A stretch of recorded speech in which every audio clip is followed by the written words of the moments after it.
Welcome to your midweek daily rundown with me, Dan Morfitt. This is the show on Channel 7 where we look at some of the day's big talking points and some little bits you might have missed too.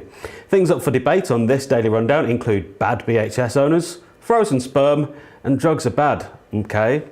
And our guests will be able to get on their soapbox too on this hot, moist, cold and dry day with their something to say. But first, it's time to introduce those guests that'll be helping me wade through it all. He's the thought assassin who is nimble with his fingers, artist and stand-up comic Mike Milling. That's exactly the same entry that I gave him last week because you can't get better than thought assassin. Yeah, keep it every time I'm on, that's fine. It's Shakespearean, thought assassin. Good title for a film. It's the screenplay I'm writing. Better writing. Mike Milling born, the thought assassin. Right, and he's a writer for the Jewish media agency Anglo-Canadian Tory, and he is legally banned from talking about the EU referendum tonight. Banned, I say. Welcome back, David Semple. Howdy. Thank you for coming back. Right, now, if you want to get involved with the show and have your say on anything we chat about tonight, just tweet us at The Daily Rundown. Go on. We don't bite. You can follow us as well while you're at it, otherwise it would be a wasted journey to our little bit of Twitter. Time now to look at our first story. With just over 2 weeks to go until the EU referendum, which will decide if we remain or leave the Euro Club, we've got this report from Stephanie Bossett. There is no shortage of passion coming out of this referendum, or disagreements for that matter, and there's very little consensus on who thinks what. Although one thing is clear, as the headlines in the press show, each is accusing the other of scaremongering. And they've even assigned each other the same nickname. Going on by Project Fear, who want... They never see it because it's Project Fear. The University of Portsmouth Business School hosted a debate on the European Union, and I caught up with its two special guests before the event. Comedian and campaigner for the Stand Up for Europe movement, Eddie Izzard, was joined by Enrico Tortolano, who is campaign director for the Trade Unionists Against the EU.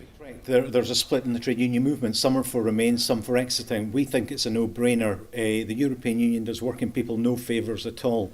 There's more than 23 million people unemployed in the European Union at the moment, and that's unacceptable. Enshrined in their treaties and articles and economic constitution are things like the Growth and Stability Pact, which prohibits countries actually growing their way out of a recession. There's limits on public spending that we can do on schools and hospitals, etc. So we don't have full control over the economic sphere, and if we don't have that, we can't tackle issues like unemployment. At the moment, there are 21 million men and women unemployed across the 28 member states. Compared to the same time last year, unemployment has fallen by 2 million. It's difficult to pinpoint what the underlying causes of unemployment across the European Union are. Some in the Remain camp blame in the recession of 2008. There was a financial crisis, and then the government said, let's put austerity forward. And then people say, well, that's really affected my job, and they're angry, and they want to blame someone, but they blame the EU, and it's not the EU's fault. It's actually austerity, and above all, it's the capitalist subprime economic crisis that happened. That's what caused it. Immigration was not discussed by Tortolano on this occasion. However, it has been an overriding theme throughout the build-up to the referendum. According to the Leave campaign manifesto, immigration will continue out of control, putting public services like the NHS under strain. The European Court will continue to be in charge of our borders, immigration and asylum. Eddie Izzard's view on immigration differs somewhat. When they come over to here, most economic migrants, they come over and they work really hard. They work their backsides off. They put in more money than they take out. They put in over 20 billion into our economy. Over 20 billion. That is a massive amount that we have gained from them being here. Does that get mentioned in the media? No, they never see it because it's Project Fear. The EU referendum is far from being a black and white issue. It is fraught with grey areas. Both Izzard and Tortolano have a message for the electorate. For centuries, working people fought for the right to elect their politicians and get rid of them, and we achieved that in the UK. At the moment, we cannot get rid of the European commissioners who are in control of the European Union. We can't get any democratic accountability from them or from the European Central Bank. And the European Parliament is no more than a talking shop. So all essence of meaningful democracy has gone from the EU. And what we need to do is return to democracy. I'm not arguing that the British system's perfect. It's not. But we can elect and get rid of our leaders in the UK. We cannot do that at the EU level.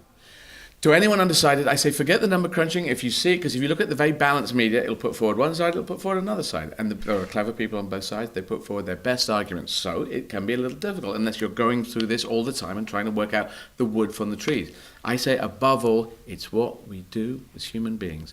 We are the United Kingdom because we came together after years of wars and said we need to live together, work together in some shape or form. Exactly how we do it, as we can see from the Scottish referendum, is still being argued about. But that's what we're trying to do in Europe. Live together, work together in some shape or form. If things aren't right, if there's too much bureaucracy, which I think there is, you need to change it from inside, not from outside. You can't pull out and say, change it now, because it won't work. You've got to be inside it doing it. If we come out, we will be, say, like Norway. They put forward Norway. The Prime Minister of Norway says, no, stay in. Because Norway, they get emailed all the regulations and they just have to obey every single one and they can't do anything. And they have free movement of people. So they have the same problem. You will move out to a position where you still have people coming in from the EU because you want to trade with the EU. Both the Remain and Leave camps will continue to win over voters in the lead up to only the third ever referendum the British public has ever had to vote in. Stephanie Bossett for the Daily Rundown there. Now, people are desperate to take part in this, causing a glitch in the voting matrix. Tuesday night was the final night to register to vote in the EU election, but from 10:15 p.m. onwards, those registering online were met with an error message. The government blamed unprecedented demand, with over 500,000 people trying to register to vote on the final day. David Cameron has urged people to continue to register as the deadline has been extended until midnight on Thursday. Votes Leave said it wanted everyone to have a chance to vote in the coming referendum, but they were concerned that the Electoral Commission seems to be doing very little to stop EU nationals from registering to vote. In other EU news, the electoral watchdog has told polling stations and returning officers to plan for a record-breaking turnout. Sky News reported today that the Electoral Commission is expecting a turnout of around 80%. So, is this referendum blueprints for the next time we vote? David, what do you think about this? Well, it's interesting. Going back to 1974, The general election when Ted Heath lost, 80% turnout. But the referendum the next year, 65% turnout. Oh, wow. So I estimated, well, last election was 65% turnout. The turnouts went down under Blair.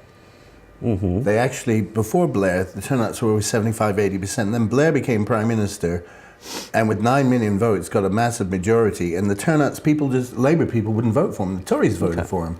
And I think this could be, like the Scottish referendum, it could drive us up above the 65% that we saw in 1975. But I wouldn't count on it. Okay.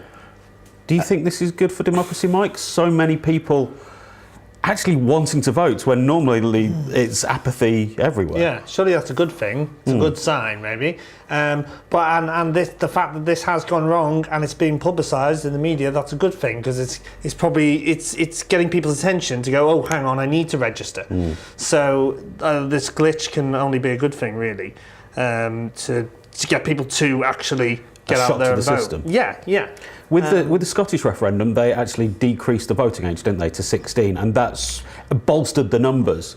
Yeah. But this election, we were talking off-air before the Daily Rundown started, David and I, about how many people are engaged in this. It's not just your typical voter who is, about 55. It's young people, it's old people, it's every spectrum of society that are wanting to take part. This is a real invigoration in the political process when, after many years, we've sort of been bored of it, surely. Yes, although there is still some indifference, because I've actually been down campaigning from one of the sides, I won't mention which one. And there are people who are indifferent, but then I think people in Market Street don't want to be bothered by people when they're shopping. But a lot of people are coming up. I've just imagined you in like Morrison's or Asda just going, vote! Leave me alone. But I did have one of those, what do you call them?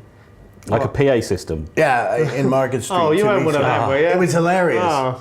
You should have. Did you It drop got the mic? people over to the desk. There's enough. No, I didn't do the Obama No, you didn't and drop drop the the mic. There's enough people in Market Street to avoid, though, in Manchester. You've got all the fundamentalists, etc. You know what's that called? and the chuggers. Not the Salvation Army. I like them. The other one. Charity chuggers. Yeah. And so it's hard. But I think I'm going to discuss this later on in the show. I've been to so many events for this referendum, and people are getting more engaged in this referendum than they have been engaged in the previous elections. Mike, are we turning a tide here? Because we have all slagged off the police commissioner elections, but since they were held in May with lots of local elections, lots of council elections, turnout went out from 3%, around 3 to 10% in the first time round, to 15 to 50% for the second vote. And now loads of people are wanting to vote in a referendum. Yeah. Are people excited to take part in a political process again? I think it's slowly becoming that way, and you can feel a real more interest generally. And I think the funny thing about this glitch and everything is that I think because particularly with young people, so many people haven't voted before that they will forget to register and stuff. They'll think that you can just vote, and it just goes to show that how people have suddenly woken up and thought, well, yes, we do have to vote. We've got to register by this time. More people are promoting it on social media between their friends and just publicly. And I think that's a step in the right direction, surely. On another level, though, David, another computing cock-up by the government. This is typical. With all the VAT and everything, the government is a complete cock-up. Are they running it off like a laptop from the 1980s? I think so. BBC computer. All the money they spend on computers, and they haven't even centralised all the computer systems, police, social insurance, and all that NHS into one system, so they can go. They're still all isolated from each other. And of course, this is typical of British incompetence. No offence, but your government's incompetence. That their computer systems. You're British one minute, you're Canadian whatever you like. I love it. They're all the same. I understand. We're incompetent. What I find really interesting is in Estonia they vote all the time via computer, and virtually everything's done via referendum because they've got the infrastructure sorted.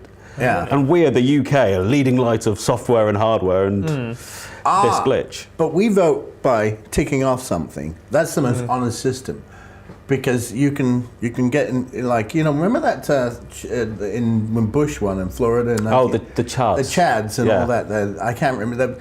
That system can be manipulated. It turned out Romney's family owned one of the companies that did those voting machines in 2012. And our system, as long as it's counted one by one, 1, 2, 3, 4, it is the most primitive, but it's the most honest. Well, of course, we will be at the counts for the European referendum on June the 23rd, and we'll keep you updated with the results, and hopefully first. Right, that's the end of part 1 of the Daily Rundown. Still to come, horrible bosses and a world champion freezes their sperm. This show, we cover absolutely everything. Get the kettle on, and the three of us will be back in just a few minutes here on Channel 7 with the Daily Rundown. Don't go away.